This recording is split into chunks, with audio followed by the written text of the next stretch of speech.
ఇప్పుడు రాష్ట్రంలో సూపర్ 6 అమలు ఎలా ఉంది? ఇప్పటికే సూపర్ 6లో 80% అమలు చేసి అని చెప్పి ప్రభుత్వంలో పెద్దలు చెప్తున్నారు, కూటమిలో ఉన్న నాయకులు. సీఎం గారు కానీ డిప్యూటీ సీఎం గారు అంతా చెప్తున్నారు. ఏం చెప్తారు అది? సూపర్ 6లో అంటే ఇప్పుడు ప్రజలు సూపర్ 6 కనుక అమలు చేస్తున్నారని వాళ్ళు అనిపిస్తే ఈరోజు రాష్ట్రంలో నిరసనలు ఎందుకు వ్యక్తం చేస్తున్నారు?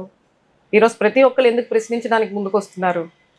వాళ్ళు చెప్పిందంతా కూడా ఎన్నికలకు ముందు, ఇప్పుడు ఫర్ ఎగ్జాంపుల్ తీసుకుందామండి, వాలంటరీ వ్యవస్థని కొనసాగిస్తామని చెప్పేసి ప్రతి ఒక్క నాయకుడు ఇప్పుడు ఎంపీ వాలంటీర్లు అంతా వైసీపీ కార్యకర్తలు కనుక ఆన్లైన్ తీసుకోవాల్సిన అవసరం మాకు ఆ విషయం ముందే తెలుసు కదా.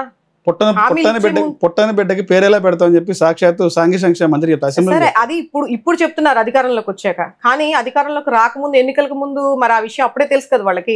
మరి ఏ విధంగా హామీ ఇచ్చారండి? మీకు 5,000 కాస్త మేము 10,000 చేస్తామని చెప్పేసి, అదే అంటే ఇలా చాలా మంది చెప్పారు. ఫర్ ఎగ్జాంపుల్ నిమ్మల రామానాయుడు గారు, ఆయన అయితే మరి ఇంటింటికి వెళ్ళి మరి మీకు 15,000 మీకు 15,000 అని చెప్పేసి చెప్పడం, వాలంటీర్ల దగ్గరికి కూడా వెళ్ళి మీరు మాకు పూతరేకులు స్వీట్స్ తీసుకురండి, మీరు ఉంటారు వ్యవస్థలు అని చెప్పేసి చాలా రకాలుగా నమ్మబలికారు. మరి అవన్నీ మనం కళ్ళ ముందు అన్ని చూస్తున్నాం కదా. సోషల్ మీడియాలో ప్రతిదీ ఏది ఆగట్లేదు. ఈరోజు ఎక్కడ ఏది జరిగినా సరే వెంటనే చాలా యాక్టివ్ గా ఈరోజు సోషల్ మీడియాలో విత్ ఇన్ సెకండ్స్ లో ఏం జరిగినా, ఏ మూల జరిగినా సరే బయటకు వస్తుంది. కాబట్టి వీళ్ళు చెప్పేదంతా కూడా తప్పుడు ప్రచారాలు.